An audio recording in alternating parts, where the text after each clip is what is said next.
عيانا عن العلماء لإعلاء كلمة الله.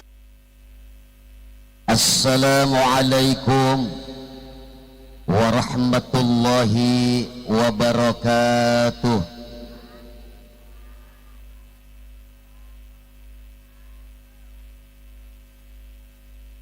Alhamdulillahil aliyyil ala alladzi asra bi'abdihi laylan minal masjidil harami ilal masjidil aqsa وعرج به إلى السماء العليا حتى ينتهي إلى سدرة المنتهى والصلاة والسلام على النبي المصطفى سيدنا وحبيبنا وشافعنا وقرة أعيننا ومولانا محمد وعلى آله وأصحابه أهل الصدق والوفاء أما بعد. فقال الله تعالى في آية الكريمة وهو أصدق المقالة بسم الله الرحمن الرحيم قل إنني أنا الله لا إله إلا أنا فاعبدوني وأقم الصلاة لذكري. وقال رسول الله صلى الله عليه وسلم الرجب شهر الله وشعبان شهري wa syahru ramadhan syahru ummati. Wa qala aidan as-salatu mi'rajul mu'minin. Sadaqallahul azim wa sadaqa rasuluhul karim wa nahnu ala dhalika minasy syahidin wasyakirin walhamdulillahi rabbil alamin. Hadratil mukarramin, para alimil ulama, para kiai, para kesepuhan, wabil khusus Rais Suriah MWC Nahdlatul Ulama Kecamatan Kibin beserta Katib Suriah, juga hadir Sekretaris Tanfidiyah dan segenap pengurus MWC Nahdlatul Ulama Kecamatan Kibin. Tidak lupa juga kepada semua lajnah dan banom, baik itu Patayat, Muslimat, Ansor, Banser, dan lain sebagainya. Segenap panitia Isra wal Mi'raj yang mudah-mudahan diberikan oleh Allah Subhanahu wa taala keberkahan, kekuatan. Amin ya Allah ya Rabbal alamin. Ibu Kepala Desa yang saya hormati, hadirin wal hadirat, musyahidin wal musyahidat rahimakumullah.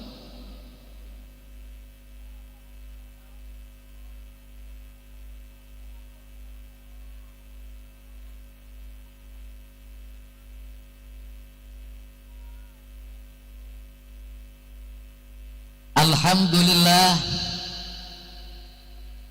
dengan izin Allah Subhanahu wa taala,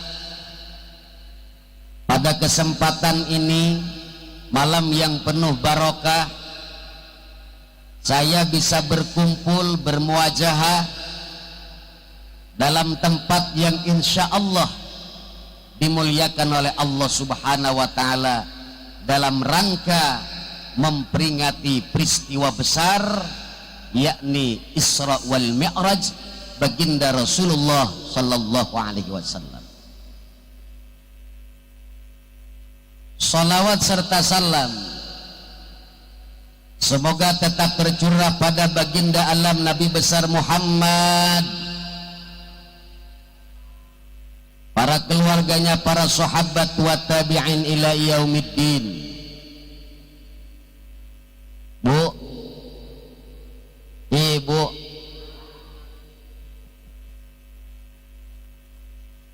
takut ngantuk?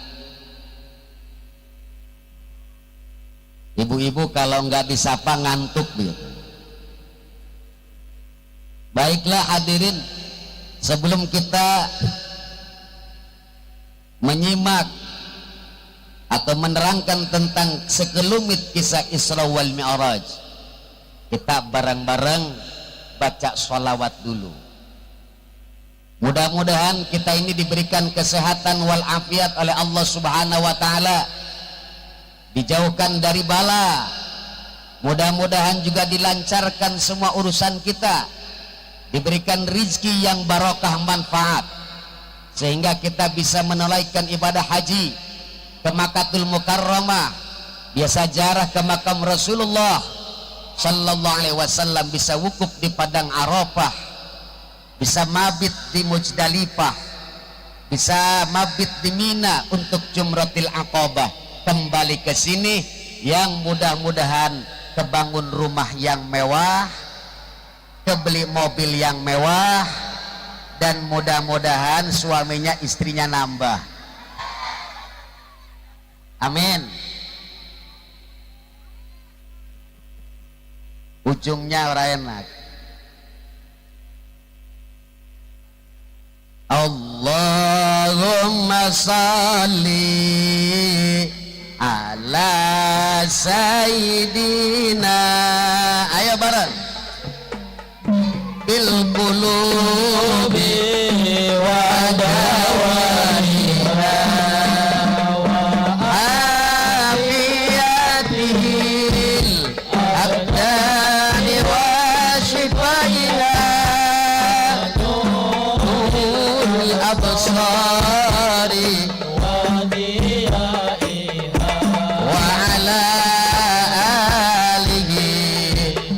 sahbihi nah sini Allahumma salli sayyidina Muhammadin bil qulubi wa dawaiha wa afiyatil abdani wa absari wa diyaiha wa ala alihi wa sahbihi wa sallim. Satu kali lagi, Allahumma salli, yang kompak, sayyidina Muhammadin bil qulubi wa dawaiha wa afiyatil abdani wa shifaiha wa nuril absari wa diyaiha wa ala alihi wa sahbihi wa sallim. Ya Allah, semoga berkahnya Nabi sallallahu alaihi wasallam, mujizatnya Nabi sallallahu alaihi wasallam, berkahnya bacaan salawat kami, ya Allah sembuhkan kami dari penyakit dohir dan yang batin ya Allah, dan angkatlah semua bala dan wabah di negara kami ini ya Allah, berkat bacaan salawat kepada baginda Rasulullah sallallahu alaihi wasallam. Amin ya Allah ya Rabbal. Hadirin wal hadirat rahimakumullah. Kalau kita membicarakan tentang peristiwa besar, mukjizat terbesar setelah Al-Quranul Karim, yakni peristiwa Isra wal Mi'raj Nabi Muhammad sallallahu alaihi wasallam, tidak akan pernah habis. Dari dulu peristiwa Isra wal Mi'raj dikaji sampai sekarang gak pernah habis. Kenapa demikian? Karena peristiwa Isra wal Mi'raj mengandung ulumil ilahiyat, mengandung asrar robaniyah. Jadi di dalamnya terkandung ilmu-ilmu ketuhanan, di dalamnya terkandung asrar-asrar ketuhanan, yang dimana peristiwa Isra wal Mi'raj sulit dijangkau oleh otak kita. Sebesar peristiwa Isra wal Mi'raj sulit dipercaya sama kita kalau kita cuma ngandalkan akal kitanya yang kekecilan. Kenapa demikian? Karena peristiwa Isra wal Mi'raj, baginda Rasulullah sallallahu alaihi wasallam ini tembus 4 alam. Haram Aqsa itu alam nasut. Kemudian Aqsa sampai ke langit ke-7 itu alamil malakut. Ada orang sini yang pernah piknik ke alam malakut? Ada?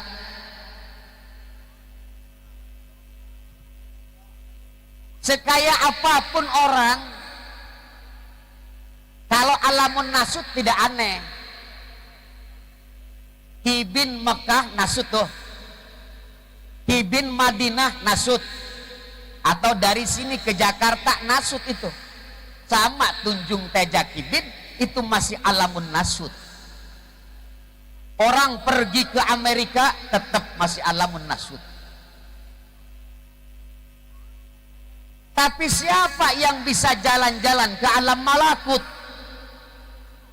Ini jalan-jalannya ke alamul malakut bukan hanya ruhnya, tetapi ruh dan jasadnya.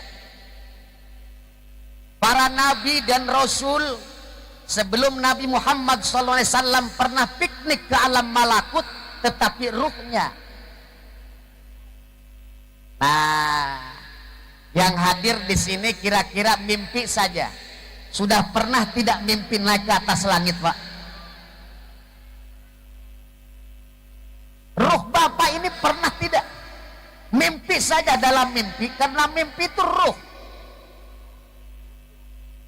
Ayo, ada yang pernah mimpi naik ke atas langit pertama, ketemu dengan Nabi Adam alaihissalam? Ada? Tidak ada. Ibu barangkali pernah mimpi naik ke atas langit yang kedua, bertemu dengan Nabi Isa alaihissalam. Pernah, Bu? Belum.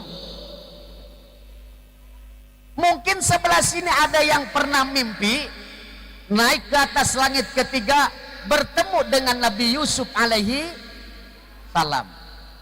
Ada tidak? Atau mimpi di atas langit keempat bertemu dengan Nabi Idris, naik ke atas langit kelima bertemu dengan Nabi Harun, naik ke atas langit yang keenam bertemu dengan Nabi Musa alaihissalam, dan yang terakhir langit ke-7 bertemu dengan Nabi Ibrahim alaihissalam. Sudah pernah? Mimpi saja, jangankan pakai jasad, mimpi saja udah. Nah, kalau di sini bapak-bapak ada yang pernah mimpi ketemu dengan Nabi Ibrahim alaihissalam, wali tuh.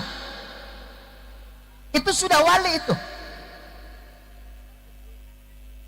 Makanya kalau ibu-ibu mimpinya apa itu, dikejar-kejar anjing ya. Mimpi ketemunya sama apa? Hantu. Anak-anak gadis ketemunya bana di taman sampai nyanyi India. Ada. Mana orangnya?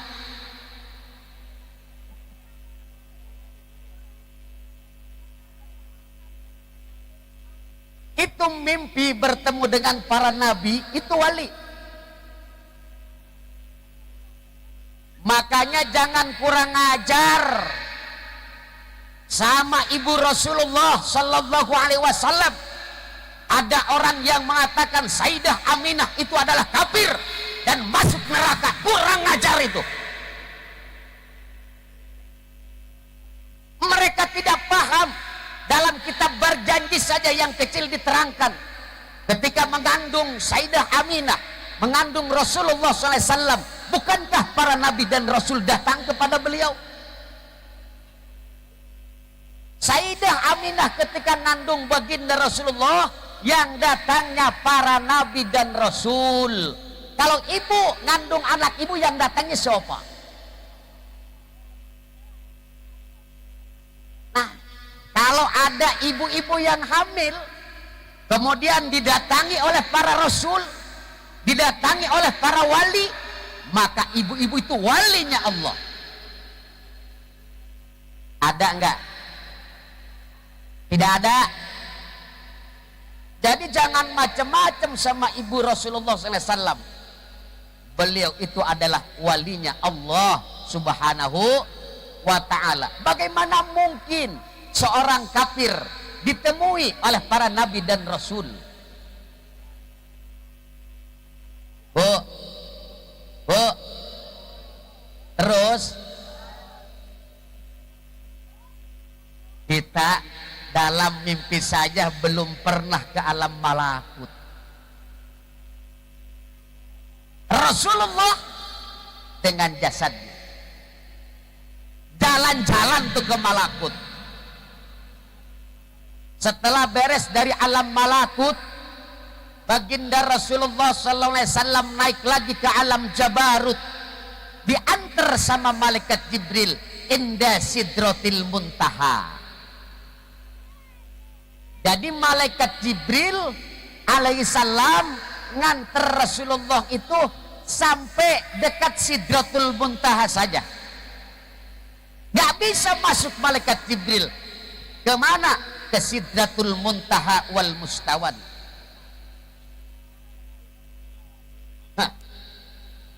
Rasulullah, junjungan kita semua, baginda kita semua, itu menembus alam Jabarut, kemudian yang terakhir alamul lahut. Bukan alam ketuhanan, Pak, alamul asma. Dan ini membuktikan bahwa ketika Rasulullah Isra wal Mi'raj, jasad dan ruhnya tembus sampai Jabarut wal Malakut, maka ini adalah dalil bahwa baginda Rasulullah SAW adalah Sayyidul Anbiya wal Mursalin. Rasulullah SAW Sayyidul Makhlukat. Rasulullah SAW Sayyidul Awwalina wal Akhirin, Sayyidud Dunya wal Akhirah. Mudah-mudahan kita dapat syafaatnya, amin ya Allah ya Rabbal alamin. Makanya Allah Subhanahu wa ta'ala ketika menceritakan tentang kisah Isra, kisah Isra adanya dalam surah Al-Isra. Kalau Mi'raj terpisah dalam surat An-Najm. Diawali dengan kata subhana. Bismillahirrahmanirrahim. Subhanalladzi asra bi'abdihi laylan minal masjidil haram. ليلا من المسجد الحرام إلى المسجد الأقصى الذي باركنا حوله لنريه من آياتنا إنه هو السميع البصير. Ngerti tidak artinya? Yang penting Allah, Allah saja ya. Alhamdulillah. Kata Allah. Di sini Jawa apa Sunda nih? Jawa. Jere Allah subhanahu wa ta'ala, subhanalladzi, maha suci Allah, alladzi asra, dat kang wis ngaisrokaken, yang telah memperjalankan bi abdihi, dengan hambanya, yakni Muhammad sallallahu alaihi wasallam, lailan, pada suatu malam, ing dalam siji wengi, dalam satu malam, pada satu malam, dari mana? Minal masjidil harami ilal masjidil aqsa, dari masjidil haram ilal masjidil aqsa, sampai ke masjidil aqsa, alladzi barakna haula, yang Allah berikan keberkahan sekitarnya Aqsa itu. Untuk apa? Linuriyahu min ayatina, supaya Allah subhanahu wa ta'ala memperlihatkan kepada Muhammad itu ayatina, tanda-tanda kebesaran Allah subhanahu wa ta'ala, tanda-tanda kekuasaan Allah subhanahu wa ta'ala. Innahu was-sami'ul basir, sesungguhnya Allah itu yang maha mendengar dan maha melihat. Hadirin rahimakumullah, ayat ini diawali dengan kata subhana, dengan kalimat subhana. Subhana itu tanjih, untuk mensucikan Allah dari sifat-sifat yang tidak pantas, dari sifat-sifat yang tidak layak bagi Allah subhanahu wa ta'ala. Allah suci di dalam zatnya, Allah suci di dalam af'alnya, Allah suci di dalam asma dan sifat-sifatnya. Allah yang tidak membutuhkan tempat, Allah yang tidak membutuhkan waktu. Yang butuh tempat dan waktu itu adalah makhluknya Allah subhanahu wa ta'ala. Awas, jangan seperti akidahnya sebagian kaum muslimin yang menyatakan bahwa Allah subhanahu wa ta'ala memiliki tempat. Allah maha suci, tidak bertempat, karena Allah tidak membutuhkan itu. Allah maha suci dari jihad, tidak di atas, tidak di bawah, tidak di kanan, tidak di kiri. Allah maha suci dari bentuk rupa dan lain sebagainya. Laisa kamislihi syai'un, tidak ada ibarat, tidak ada umpama bagi Allah subhanahu wa ta'ala. Kullu ma khatara bibalik Allah khilafu dzalik, setiap apa yang tersirat di dalam hatimu tentang zat Allah, maka Allah berbeda. Jadi kalau dalam hati tersirat tentang zat Allah, maka Allah berbeda dengan itu. Allah tidak duduk di atas arsy-Nya, karena istawa alal arsy itu ditakwil oleh para alimul ulama. Karena seandainya ayat itu tidak ditakwil, maka ini akan bentrok dengan ayat-ayat yang lainnya yang menyatakan, misalnya ketika dalam kiblat itu pasamma wajhaka, itu wajhaka kalau tidak ditakwil artinya zat Allah, tetapi al-murad dengan ayat itu adalah kiblat. Bu, jadi sebelum mengisrokan, Allah mengawali ini subhana. Nanti saya bahas. Alladzi asra, Allah itu zat yang telah memperjalankan bi abdihi, dengan hambanya. Kata asra ini fi'il madi sulasi majid, mujarodnya saro. Kalau saro maknanya berjalan tengah malam. Setiap yang jalan-jalan tengah malam, maka itu saro. Saya berangkat dari Tunjung Teja ke sini, itu saro, bukan asro. Karena kalau asro harus ada yang memberangkatkan. Kalau yang diberangkatkan itu adalah Asra katanya. Makanya Nabi Muhammad yang mengisrokannya siapa? Allah Subhanahu wa ta'ala. Nah, ini dalam bahasa Arab. Kalau kalimat saparo juga itu pergi. Tetapi kata saparo bisa digunakan berpergiannya siang hari dan malam hari. Kemudian kata dahaba itu tidak dibenarkan oleh orang Arab berpergian pada malam hari. Maka kata asra, maka kita paham bahwa Rasulullah diisrokan itu pada malam hari. Dan ini ditaukidkan. Asra bi abdihi laila,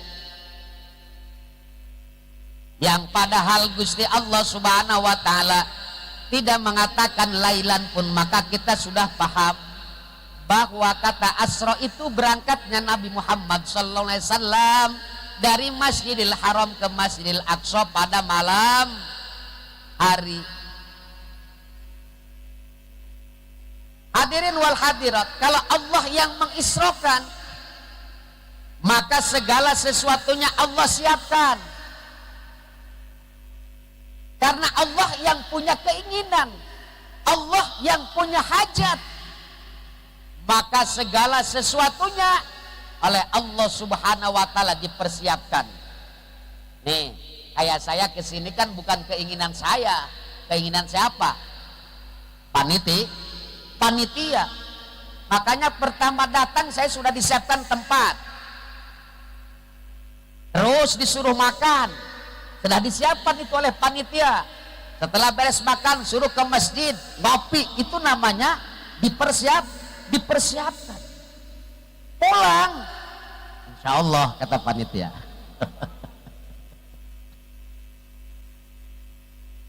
Allah yang punya hajat.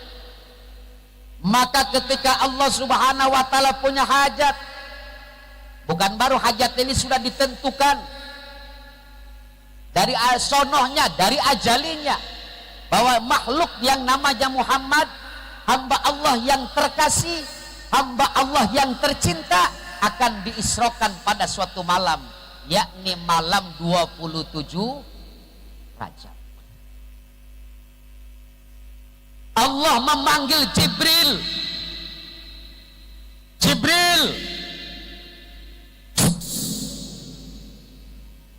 Ya kan malaikat, Bu.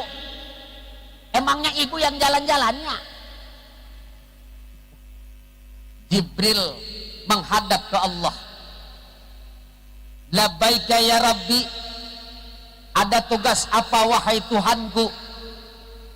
Jibril, malam ini aku tugaskan kamu untuk menjemput hambaku. Siapa Rob? Muhammad. Tapi nanti kamu berangkat bersama siapa? Bersama Israfil dan Mikail.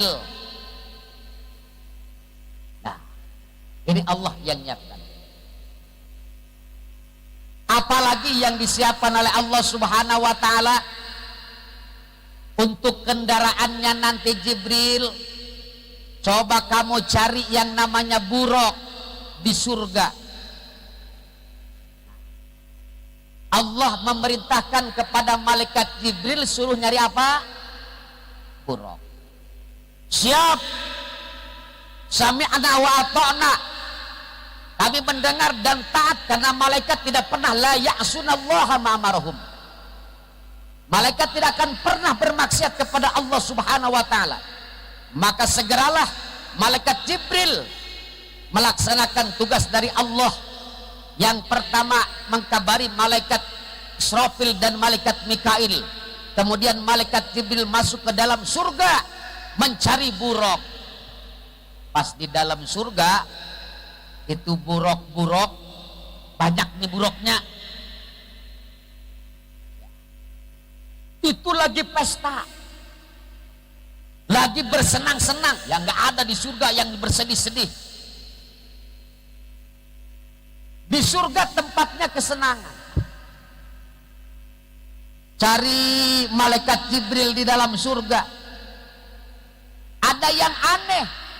Satu buruk meneteskan air mata, didekati oleh Jibril. Hai buruk, kenapa kau meneteskan air mata?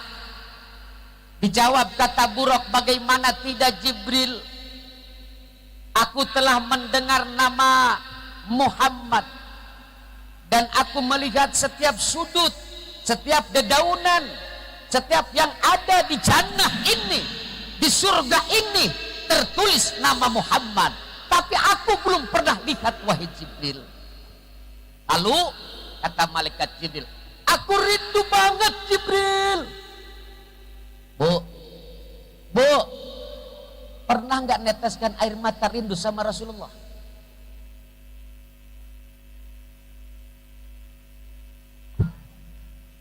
Ibu saking rindunya sama Rasulullah meneteskan air mata. Ya Rob, kata ibu teh, saya begitu rindu. Baca sholawat, saya nama Muhammad, saya sebutkan Muhammad.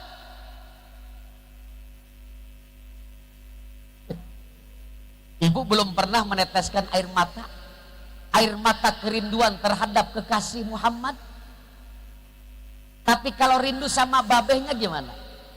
Pernah ya? Tiap hari.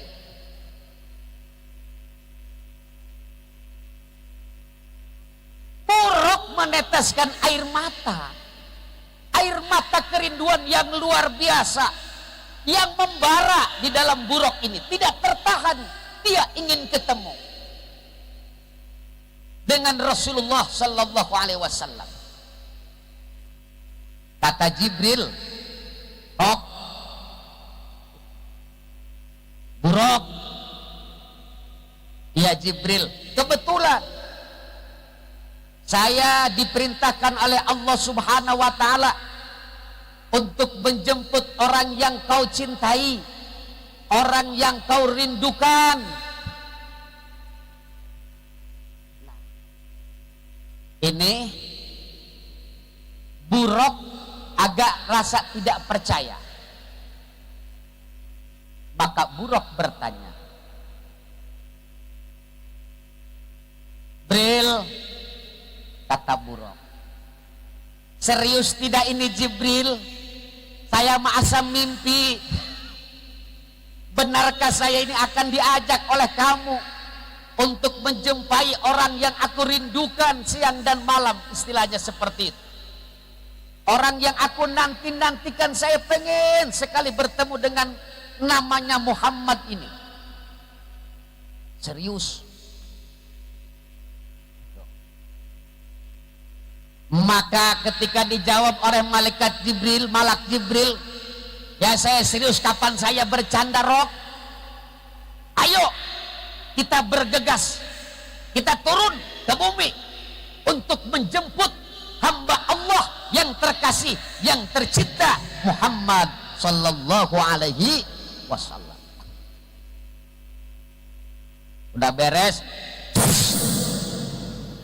sampai di Mekah.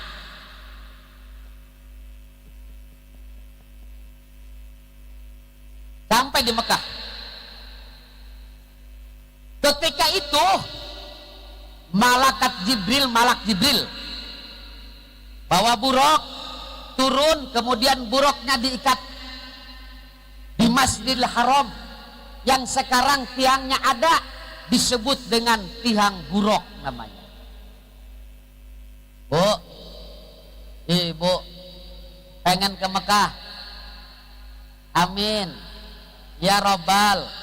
Mudah-mudahan kita yang hadir di sini pada malam ini diberikan rezeki oleh Allah Subhanahu wa taala. Ya sejarah haji ke Makkatul Mukarramah. Di Masjidil Haram ada tiang yang namanya tiang buruk. Disitulah malaikat Jibril mengikat buruk. Kenapa diikat? Memberikan pelajaran kepada kita. Buruk walaupun tidak diikat gak bakalan pernah kabur, Pak. Paham, Bu? Paham, Pak? Buruk gak diikat, sama malak Jibril pada tiang di Masjidil Haram gak bakalan kemana-mana. Giliran kita punya kerbau, kita punya kambing, kita punya sapi, gak pernah diikat, makanya kemana-mana. Di sini sudah memberikan pelajaran kepada kita, kalau kita punya binatang, ya, bukan di lokasi tanah kita, jangan sampai di apa tuh, nggak diikat, sehingga menjadi liar, ke padi orang lain dimakan, ke kebun orang lain masuk ke sana. Jangan seperti itu. Ini memberikan pelajaran kepada kita. Nah, dekat tiang buruk itu ada tiang Jibril. Kenapa tiang Jibril diadakan? Sampai sekarang ada dan itu ditandai, tapi tidak ditulis. Gak ditulis ini adalah tiangnya Jibril, gak begitu, gak? Hanya orang-orang yang tertentu saja yang tahu.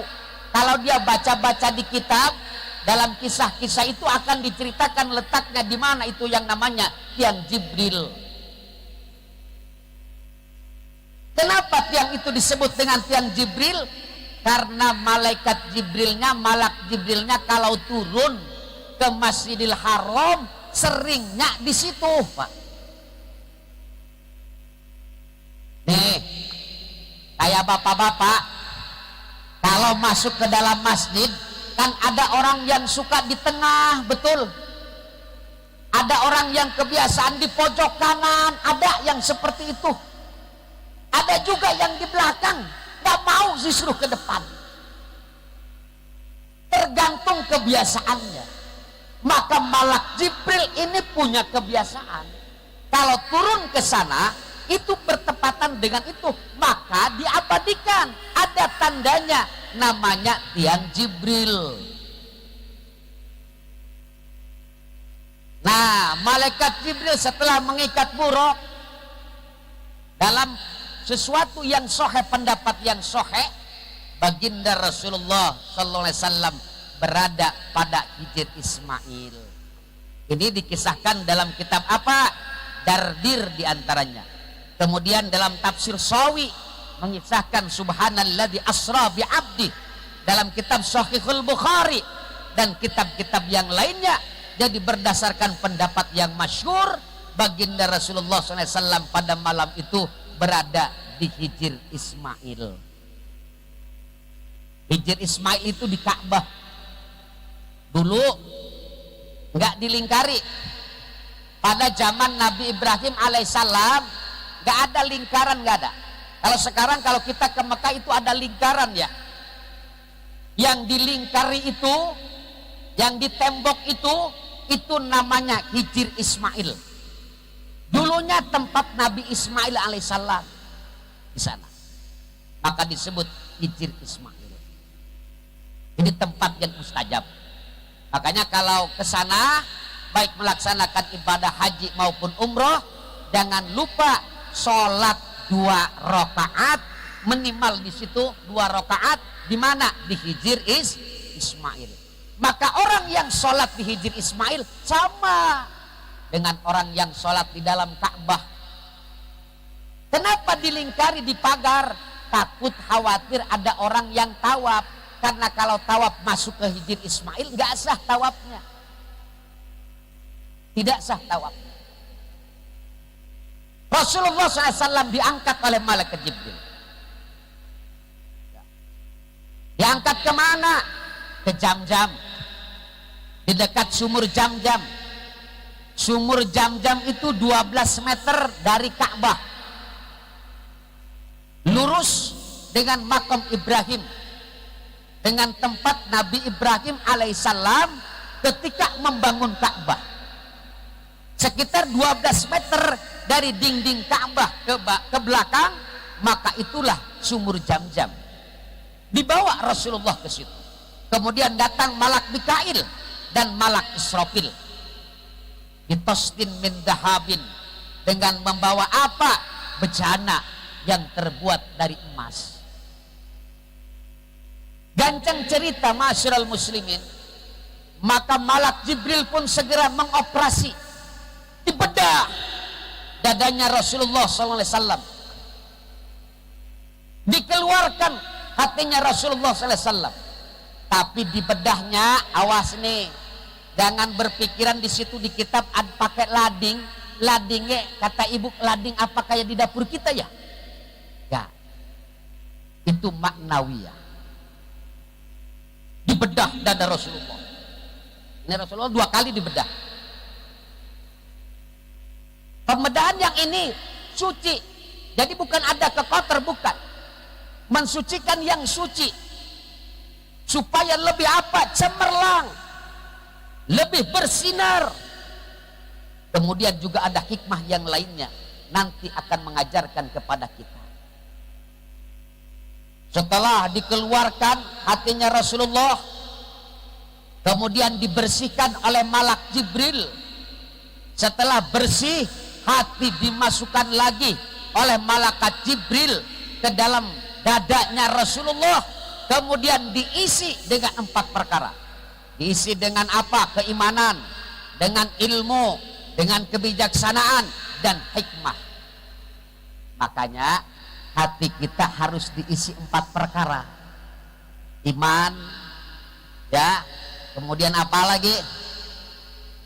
Tadi setelah saya sebutkan, diisi dengan apa? Keimanan. Kedua diisi dengan apa? Dengan ilmu. Ketiga diisi dengan hilmi, kebijaksanaan. Kemudian dengan hikmah-hikmah yang ada di dalam kalbi kita.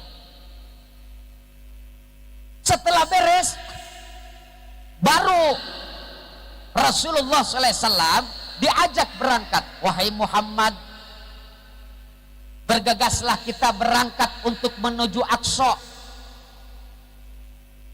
Maka Nabi Muhammad mendekati Buraq. Setelah itu naik ke Buraq. Itu Buraq ketika dinaikin Rasulullah malu. Malu dinaikin oleh Rasulullah sallallahu alaihi. Ibu, kalau ibu ditunggangi bapak malu tidak?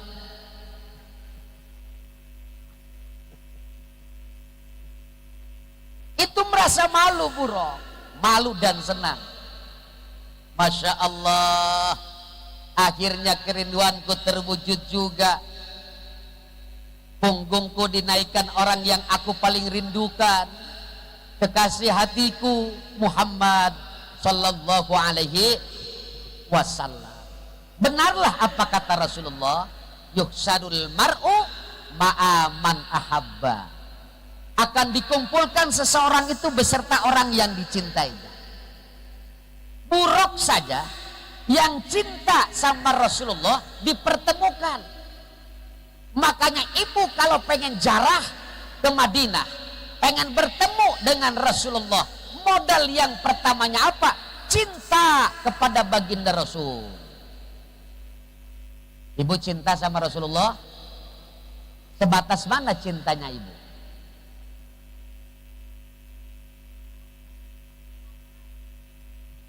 Pak, cinta sama Rasulullah, sebatas mana cintanya kita sama Rasulullah?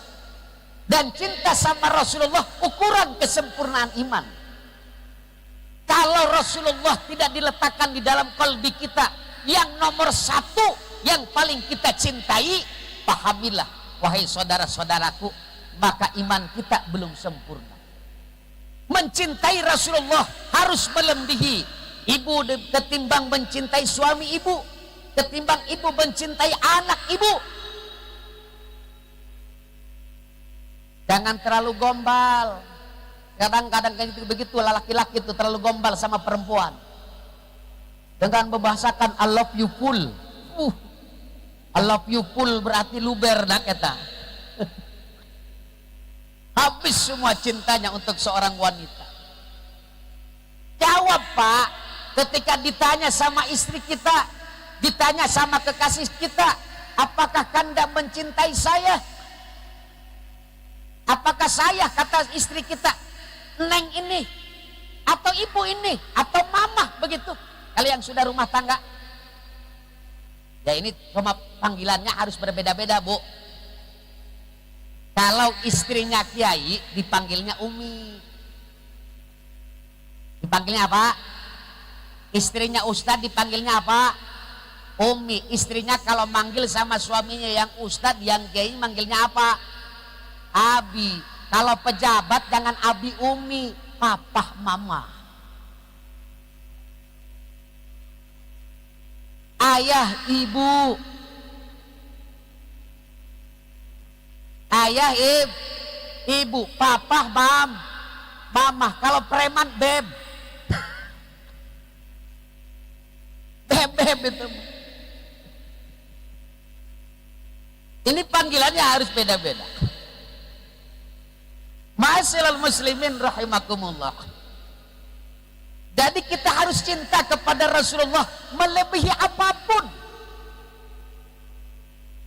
Nah, kalau kita sudah rindu, kalau kita sudah cinta sama Rasulullah, Allah akan pertemukan.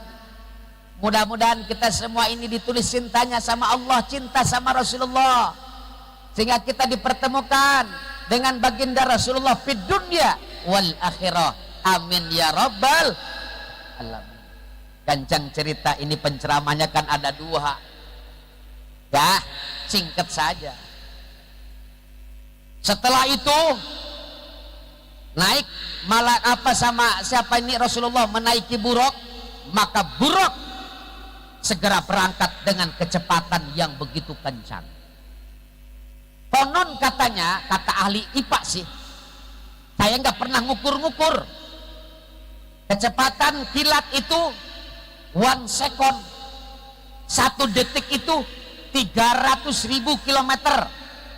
Ada lagi yang mengatakan kecepatan kilat itu 350.000 kilometer per detik, bukan per jam. Naik Rasulullah sama buruk berangkat, sampai nggak langsung sampai kemana, ke Aqsa, karena mampir-mampir dulu. Nah ini kalau saya ceritakan satu persatu, yang intinya nanti gak terbawa. Selesai. Makanya kata Allah subhanahu wa ta'ala, asra bi'abdi.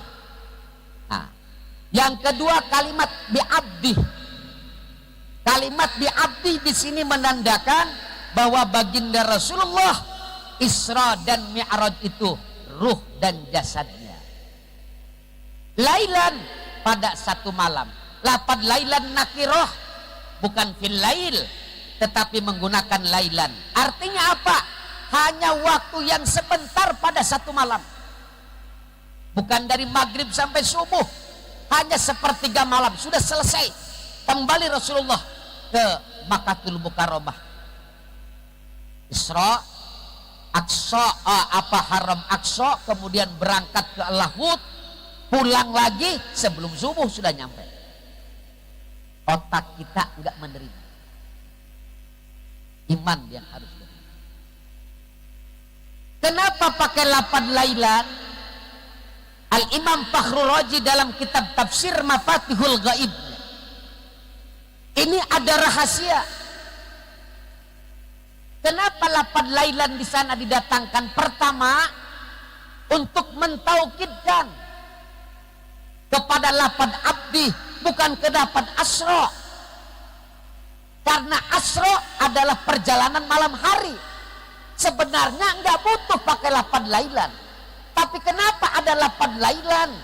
Kata Imam Fakhrul Razi dalam kitab Mafatihul Ghaibnya, beliau mengatakan bahwa lafaz lailan menjadi taukid kepada lafaz abdi. Sehebat apapun Muhammad, sedahsyat apapun mukjizat Muhammad, yang tembus nasut, malakut, jabarut, lahut, tetap hambanya Allah yang butuh waktu. Takut salah persepsi, karena dulu orang salah sehingga menyangka, mengira, bahkan meyakini Nabi Isa alaihissalam sebagai anaknya Tuhan. Kenapa mereka mengatakan bahwa Nabi Isa anak Tuhan? Karena punya mujizat yang begitu dahsyat. Kalau sekarang ini ada orang seperti Nabi Isa, rumah sakit bangkrut. Ya. Nabi Isa alaihissalam itu dapat mengobati berbagai penyakit. Jangankan penyakit yang ringan, penyakit yang begitu luar biasa, penyakit yang berat. Orang yang matanya buta datang kepada Nabi Isa alaihissalam tanpa operasi.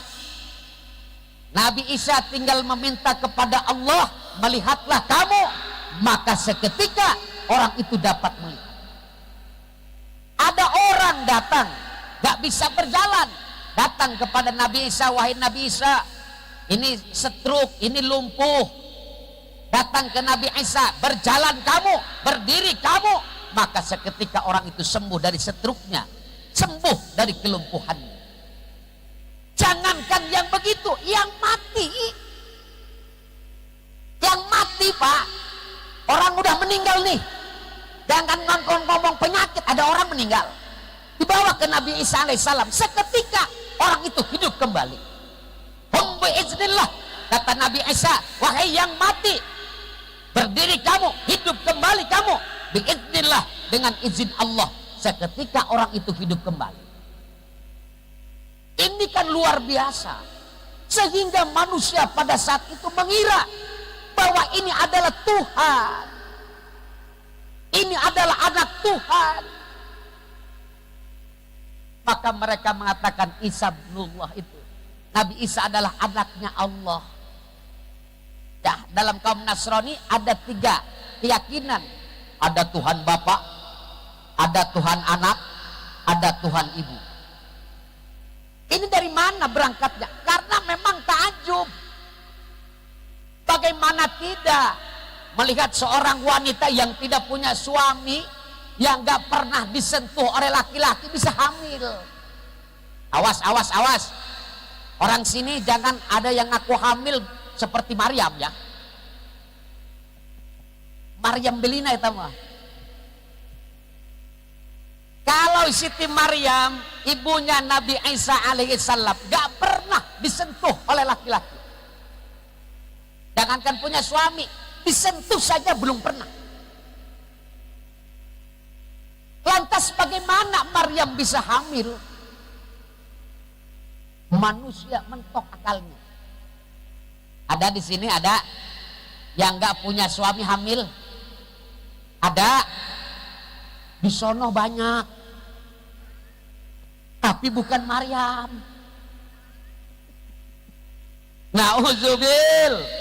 Na'udzubillahi min dalik. Aneh. Seketika hamil, gak lama lagi langsung keluar Nabi Isa alaihissalam. Punya bayi yang bayinya juga aneh. Bayi bisa ngomong.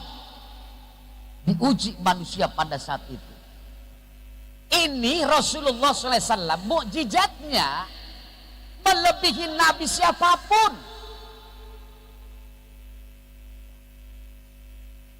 Rasulullah SAW itu punya mukjizat melebihi siapapun. Kalau Nabi Isa menghidupkan yang mati, bukan Nabi Isa doang yang bisa menghidupkan yang mati, Pak. Nabi Musa alaihissalam pun bisa ihyail mauta. Nabi Ibrahim alaihissalam pun bisa ihyail mauta, menghidupkan yang mati. Nabi Muhammad pun bisa menghidupkan yang mati. Ada orang buta datang kepada Nabi, bukan Nabi yang mendoakannya. Orang ini tawasul di dekat Nabi. Jangan ngomong-ngomong anti tawasul ya. Hadisnya sahih. Orang ini buta datang ke Rasulullah. Setelah datang dari Rasulullah, dia berdoa, Allahumma inni as'aluka wa tawassul ilaika. Dalam buat satu riwayat, wa tawajju ilaika bin nabikal Mustafa Muhammad sallallahu alaihi wasallam. Ya Sayyidi ya Rasulullah. Kata orang itu, inni atawassalu bika ila rabbika fi qadhi hajati lituqdali. Kabul Pak seketika. Orang ini. Makanya di sini kan suka ada yang tawasulan ya. Ada. Saya dengar dari panitia bahwa Masjid Beres pun dibacain manakib Tuan Syekh Abdul Qadir. Tawasul tuh. Supaya datang apa? Berkah. Dan tidak ada tawasul yang terbesar kecuali dalam memperingati kelahiran Nabi Muhammad. Peringatan seperti ini adalah tawasul kepada Rasulullah SAW. Jangan dikira ini bukan tawasul, Pak. Bu, jangan dikira peringatan Isra wal Mi'raj bukan tawasul. Jangan dikira peringatan Maulid Nabi Muhammad sallallahu alaihi wasallam itu bukan tawasul. Justru memperingati Maulid Nabi sallallahu alaihi wasallam itu adalah tawasul yang paling terbesar, alat tawasul yang paling terbesar supaya dikabulkannya hajat. Di sini suka ada kalau Maulid ada Alhamdulillah, itu tawasul yang paling terbesar, Pak. Makanya kalau perayaan Maulid besarkan. Orang kalau memperbesarkan Maulid Nabi SAW, insya Allah aman, Pak. Negara itu. Dan anehnya diceritakan dalam kitab itu, kan awal mulanya raja itu, dia mengadakan Maulid secara besar-besaran, sampai potong untanya ribuan, potong kambingnya ribuan, dihadirkan masyarakat dalam negara itu untuk Maulid Nabi SAW. Raja ini kalau perang gak pernah kalah, gak pernah kalah. Ada sekarang juga negara yang begitu. Mana? Brunei Darussalam. Makanya di Brunei kecil, Covid itu kecil masuknya di situ. Kenapa? Karena di Brunei Darussalam kalau mengadakan Maulid secara besar-besaran. Jelas? Itu mah biasa, sekilas info. Adakan sama kita Isra wal Mi'raj, Maulid Nabi Muhammad sallallahu alaihi wasallam. Makanya kita kembali kepada pembahasan lailan. 10 menit lagi nih. Kata lailan itu untuk memperkuat abdi, bukan mentaukidkan asra, bukan. Rahasianya di situ. Sehebat apapun Muhammad, memiliki mukjizat yang luar biasa. Asa Yusuf Nabhani dalam satu kitabnya ini membuat, ya, itu menjelaskan tentang apa? Tentang mukjizat Rasulullah. Dalam kitabnya beliau mengatakan lebih dari 700 mukjizat Rasulullah SAW. Bukan hanya Isra dan Mi'raj. Cuma ini bagian yang paling terbesar. Dari mana? Isra itu titik nolnya Aqsa, minal haram, minal masjidil haram. Dalam berjanji ada wa asra bihi rabbi minal hijri lailatan.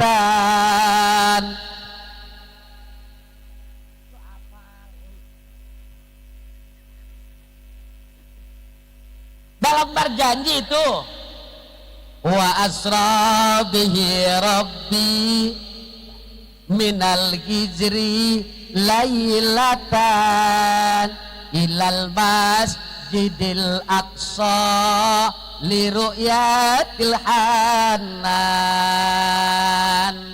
Ulang Bu, ulang.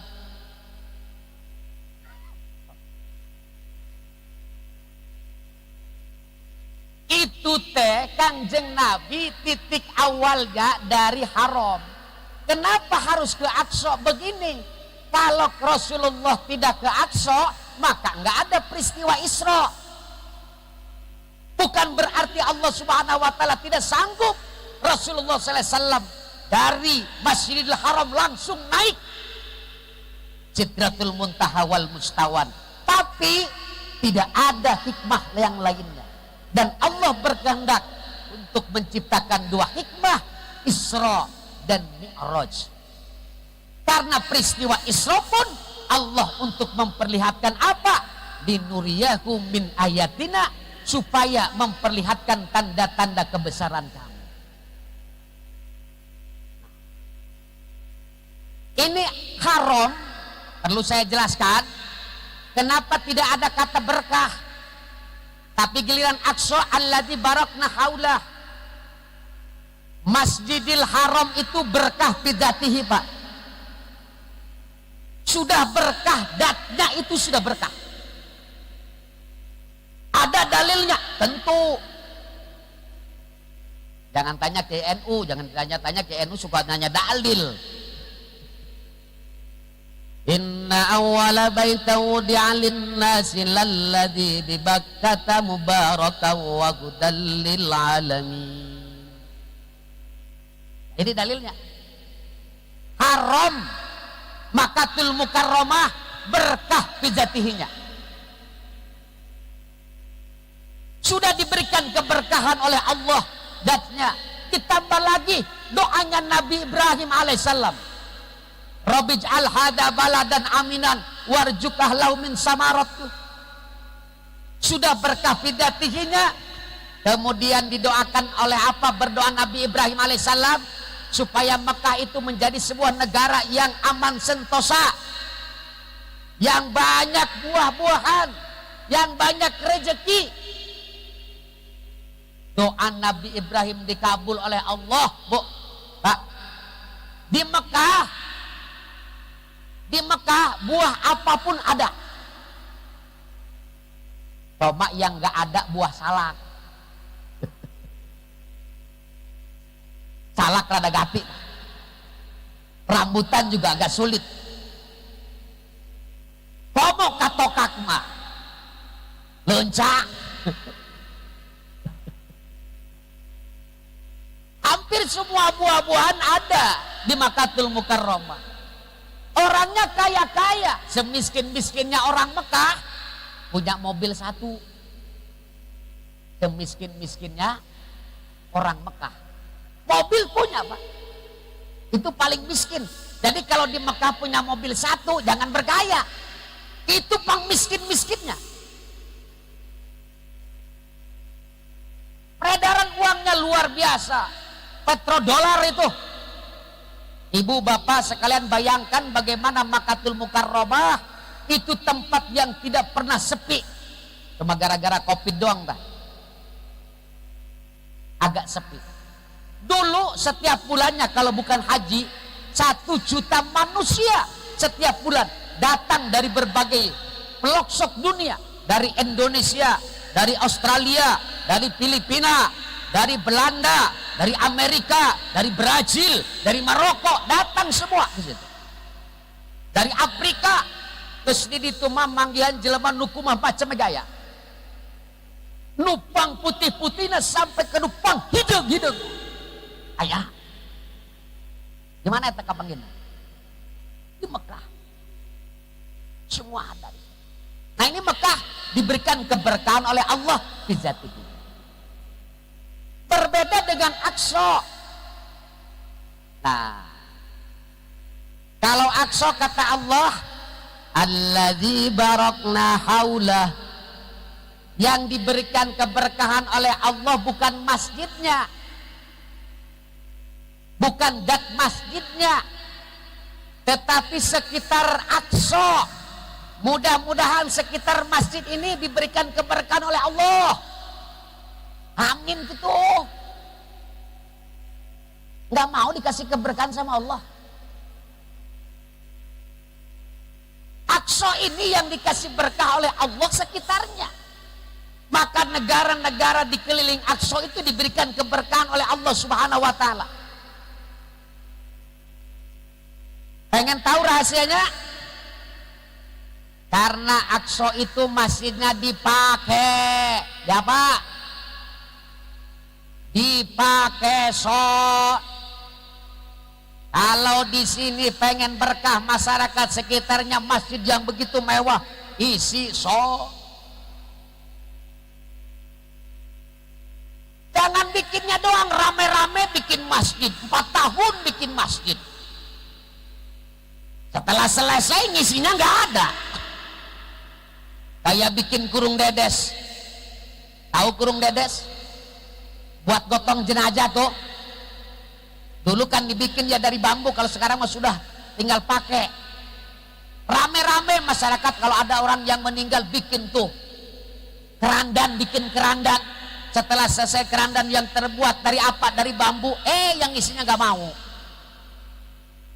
Yang bikinnya nggak mau isinya. Jangan seperti itu. Hampir setiap hari ada yang di jalan mintaan sodakoh, impak dan lain sebagainya. Sudah selesai masjid yang isinya nggak ada. Gak bakalan sama Allah dikasihkan keberkahan. Kenapa? Karena masjid di sini bukan zatnya yang diberikan keberkahan. Kalau pengen berkah orang yang sekitar sini, masjidnya digunakan dulu. Sholat berjamaah. Jangan adzan pakai speakernya doang, manfaatnya nggak ada. Ini saya sedikit nih membahas tentang masalah speaker yang lagi rame-ramenya. Lanjut. 3 menit lagi, Pak.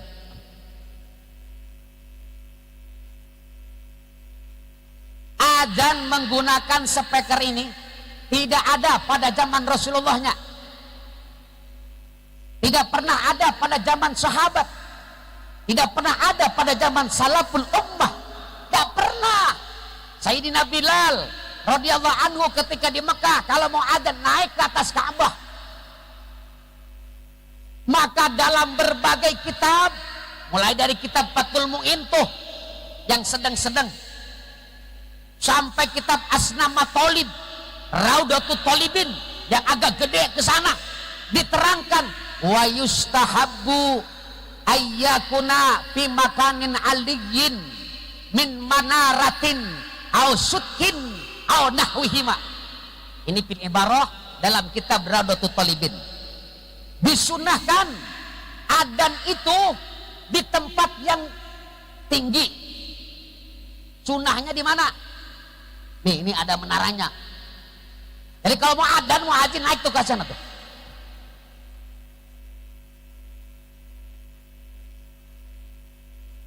Naik ke atas sana. Sunahnya seperti itu. Pimaudhi'in alin tuh. Ya di tempat yang tinggi. Bin manarah. Manarah itu bahasa Arab. Bahasa Inggrisnya mercusuar. Orang gini nyebutnya ya. Manarah lah. Munarah. Bukan munaroh. Ala sukin, bagaimana kalau masjidnya tidak ada menaranya? Kan ada atapnya yang tinggi. Naik ke atapnya. Sunnah itu. Oh, atapnya ini ada gentengnya. Ini kalau sudah dicor, bagaimana? Ada pohon, naik dia ke pohon. Ke gunung. Pokoknya di tempat-tempat yang tinggi. Kalau masih tidak ada tempat yang tinggi, maka minimal di pintu di babil masjid itu. Jangan di dalamnya, di pintunya, bukan pintu dalam, pintu sini. Awalnya. Jadi itu kalau adzan tidak pakai apa? Speaker. Adzan. Nah ini mah baru, harus sekenceng-kencengnya. Volumenya harus full. Karena nggak pakai speaker. Ya kalau pakai speaker kan nggak usah kenceng jempol atuh. Makanya orang yang adzan, ya, yang adzan itu disunahkan berdiri. Karena orang yang berdiri akan lebih tinggi suaranya. Dan itu sunnah. Sunnah. Nih. Sambil berdiri. Kemudian kalau pakai mic ini jangan dipegang begini muazin. Makruh. Makruh. Atau mau adzan pegangin mic. Kalau dipegangin sama istri mic kita, gak apa-apa. Bu, ketawa. Kalau ibu pegang mic bapaknya, nggak apa-apa. Ada kalanya sunnah, ada kalanya wujuban. Pegang mic-nya. Wa ta'awanu 'alal birri wa taqwa. Habis sulit sih mic-nya masuknya. Pegangin sama ibu, bantu. Ada dalilnya, ada. Ustaz, ta'awanu 'alal birri wa taqwa. Nih, kalau mau azin pegang aja nih pakai mic kayak gini. Allahu Akbar. Walaupun ini dimasukkan Pak ke sini. Ini enggak sunnah. Cuma satu. Sunnahnya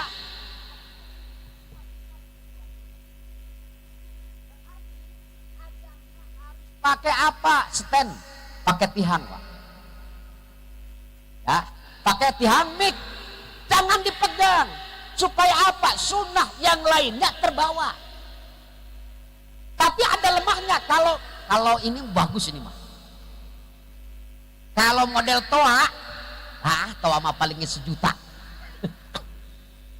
Kalau ini kan mahal. Kalau speakernya toa ketika hayya 'alas shalah,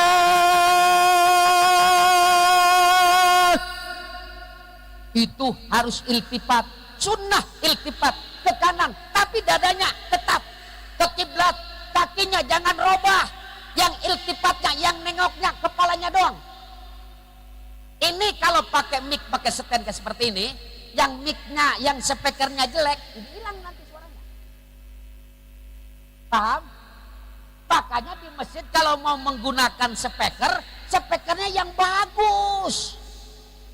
Suaranya yang bulat, ulah tua beberek-bekan. Nih, kalau seperti ini, misal ini stand. Hayya 'alas shalah. Apalagi kalau 2, 3 nih. Ini masih terserah. Jadi tidak hilang sunnahnya. Jadi kalau mau azinnya begini aja, ketika hayya 'alas shalah tetap saja. Kenapa? Takut hilang. Itu teh sudah makruh adanya. Menghilangkan kesunahan-sunahannya. Sudah saja adzan pakai speaker ini, yakumu maqamal menara. Adzan menggunakan alat mukabbiris saut. Ya. Jadi adzan biistimali mukabbiratis saut ini yakumu maqamal menara au sudhai au makanil irtifa, menduduki seperti menara. Dibolehkan oleh ulama, boleh. Apa elatnya? Limaslahatin, karena ada kemaslahatannya. Bu, dengerin nih, katanya pengen tahu hukum speaker. Jangan ngoceh dulu, nyeret menteri agama, pakai perasaan, kedepankan ilmu fikihnya supaya substansi hukumnya jelas. Kalau pakai perasaan ngajak ke demo, pakai ilmu fikih, karena yang pantas berbicara seperti itu fuqaha ranahnya, bukan hanya mubalik. Tapi kalau mubalik bukan ahli fikih, gak usah ngomong. Harus paham usul fikihnya, harus paham fikihnya. Karena kalau tidak paham, nanti iblis yang tidak suka sama suara adzan, iblis, cuma iblis doang, pakai perasaan ente bung, gak pakai ilmu. Terus dia nerangkan sampai ke 2 jam ya, panjang. Boleh adzan menggunakan speaker limaslahatin, tetapi dia berlawanan dengan sunnah. Dalam kaidah usul fikih, walau ta'arradatil maslahatu ma'an nafilah quddimatil maslahat. Seandainya bertentangan antara kemaslahatan dan sunnah, adzan pakai speaker asal muasalnya tidak sunnah, tetapi ada kemaslahatan. Kalau kita adzan di tempat menara, di tempat yang tinggi, itu sunnah. Kan ini bertentangan. Mana yang harus didahulukan? Masa iya sudah ada speaker naik ke menara? Gak mungkin itu. Untuk apa pakai speaker? Masih aja naik ke menara. Bawa mic ke atas menara, ke sana mau apa? Mau adzan. Untuk apa? Maka yang harus didahulukan apa tadi? Kemaslahat. Maslahatnya sebagaimana diukur. Kalau berbicara maslahat diukur, mana nih? Sangat banyak sekali maslahatnya. Kalau orang sini mendengar adzan, maka segera datang ke itu namanya mas. Nah, lihat ya, dengerin nih.